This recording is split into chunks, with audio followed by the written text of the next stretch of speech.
नमस्कार। रोहतास में इस बार किस तरह से दशहरा पर्व को शांतिपूर्ण संपन्न कराने को लेकर प्रशासन के स्तर से तैयारी की गई है, उसकी एक झलक मैं अभी सासाराम के तकिया मोहल्ले से दिखाने की कोशिश करूंगा। अभी सासाराम के तकिया मोहल्ले में मैं मौजूद हूं। यहां पर जो पूजा पंडाल बनाया गया है, इस पूजा पंडाल को देखिए। आज छठवीं तिथि है और छठवीं तिथि से ही प्रशासन के स्तर से किस तरह से सुरक्षा व्यवस्था को चाक चौबंद किया गया है, उस तस्वीर को भी मैं आपको कैमरे के माध्यम से दिखाने की कोशिश कर रहा हूं। पहले भी यहाँ पर इस तरह के पर्व मनाए जाते रहे हैं, लेकिन छठवीं से ही इस तरह की तगड़ा सुरक्षा व्यवस्था आपको दिखाई नहीं पड़ती थी। लेकिन आज ये नज़ारा आप देखकर हैरान हो जाएंगे कि छठवीं से ही किस तरह से पुलिस को चाक चौबंद कर दिया गया है। और उस चाक चौबंद व्यवस्था के तहत ये मानना पड़ेगा कि इस बार शांतिपूर्ण तरीके से दशहरा पर्व को संपन्न कराया जाएगा। कारण कि जिस तरह से तैयारी की जा रही है, प्रत्येक पूजा पंडाल के पास पुलिसकर्मियों की तैनाती की गई है और पुलिसकर्मी अभी से ही अपना ड्यूटी बजाना शुरू कर चुके हैं। अभी हम लोग जहां पर हैं वहां पर संजय कुमार रजक जो निरीक्षक हैं, पुलिस निरीक्षक हैं, उनके नेतृत्व में बड़ी संख्या में पुलिस बल की तैनाती की गई है। देखिए, ये सारे लोग यहाँ पर तैनात हैं और अपना ड्यूटी सभी लोग बजा रहे हैं।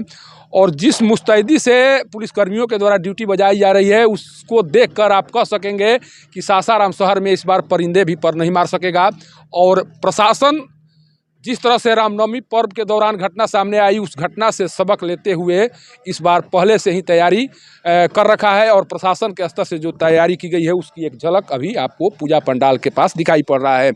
सोचिए कि जो नए जिलाधिकारी आए हुए हैं और जो यहाँ के एसपी विनीत कुमार हैं, दोनों के बीच किस तरह का कॉम्बिनेशन दिखाई पड़ रहा है और किस तरह से उनके द्वारा एक रणनीति के तहत इस पूरे पूजा को संपन्न कराने की कोशिश की जा रही है। जब आप पहले से तैयारी करके रखते हैं या पहले से कुछ इस तरह की तैयारी नज़र आती है, तो जो भी असामाजिक तत्व हैं जो कुछ करने की कोशिश भी करते हैं, उनके मन में दहशत पैदा हो जाती है कि नहीं, अगर करेंगे तो हमारे साथ उस तरह की का बर्ताव होगा जो बर्ताव हम सोच भी नहीं सकते हैं। छठवीं से जिस तरह से पुलिसकर्मियों की तैनाती हो गई है, उसके बाद से जितने भी असामाजिक तत्व हैं जो चाह रहे हैं कि दशहरा पर्व शांतिपूर्ण तरीके से संपन्न हो, उनके लिए ये एक बहुत बड़ा संदेश है। और इस संदेश के बाद हमको नहीं लगता है कि दशहरा पर्व को शांतिपूर्ण संपन्न कराने में असामाजिक तत्वों के द्वारा किसी प्रकार का कोई अड़चन डाला जाएगा। कारण कि ये तैयारी, एक पूजा पंडाल पर आपको 1 दर्जन से ज़्यादा पुलिसकर्मी नज़र आ रहे हैं। और संजय कुमार रजक जी देखिए, ये पुलिस निरीक्षक हैं और इनके नेतृत्व में ये पुलिसकर्मी यहाँ पर डटे हुए हैं। और एक संदेश, चूँकि तकिया मोहल्ला पर्व के लिहाज से काफ़ी सेंसिटिव माना जाता है और माना जाता है कि यहाँ से पर्व को संपन्न करा देना शांतिपूर्ण तरीके से एक चुनौती होती है प्रशासन के लिए। और उस चुनौती को स्वीकार करने के लिए प्रशासन पूरी तरह से तैयार दिखाई पड़ रहा है। कुछ लोग हैं, आ जाइए, भागिए मत, आप लोग आ जाइए। नाम बताइए। धर्मेंद्र कुमार। कहाँ रहते हैं? तकिए में रहते हैं। इस तरह की सुरक्षा व्यवस्था जो अभी दिखाई पड़ रही है, पहले सुरक्षा व्यवस्था इस तरह की जाती थी? नहीं, उतना नहीं की जाती थी। हैं? उतना नहीं थी। लग रहा है कि इस बार सुरक्षा व्यवस्था एकदम दुरुस्त किया गया है। नहीं, सुरक्षा ठीक है। पिछली बार जब यहाँ पर पूजा संपन्न कराने की कोशिश की जा रही थी, उस समय इस तरह की पुलिस कर्मियों की तैनाती थी? नहीं नहीं, रहती थी मगर उतना नहीं जितना इन साल है। इस बार कुछ ज्यादा है? बहुत ज्यादा है।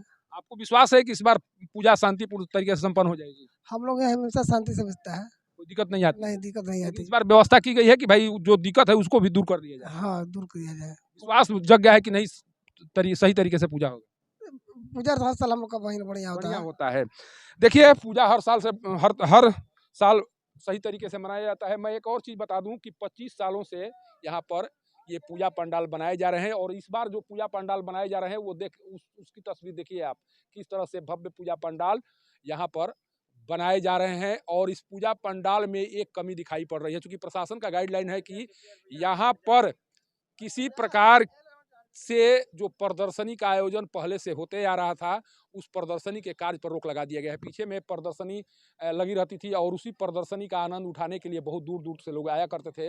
लेकिन इस बार प्रशासन के द्वारा लिए गए निर्णय के बाद इस प्रदर्शनी को लगाने पर रोक लगा दी गई है, जिस कारण से खासकर बच्चों में मायूसी दिखाई पड़ रही है। लेकिन प्रशासन के द्वारा उठाए गए इस कदम की प्रशंसा भी कुछ लोग कर रहे हैं। कारण कि पिछले बार जो स्थिति दिखाई पड़ी थी और जो रामनवमी पर्व के दौरान कुछ दिखाई पड़ा, उसके बाद प्रशासन को लगा कि नहीं, अगर इस तरह की व्यवस्था यहाँ पर होती है तो हो सकता है कि जो नवरात्रि का पर्व है उस दौरान कोई अप्रिय घटना न सामने आ जाए, और उसी के मद्देनजर एहतियात के तौर पर ये सारे कार्य किए गए हैं।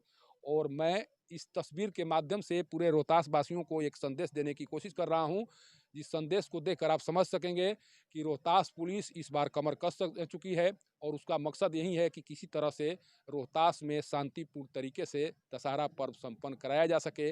और 750 मजिस्ट्रेट की तैनाती इसलिए की गई है कि असामाजिक तत्व चाहकर भी पूजा में खलल नहीं डाल पाएंगे। सासाराम से पब्लिक न्यूज़ के लिए सत्येंद्र चौबे की रिपोर्ट।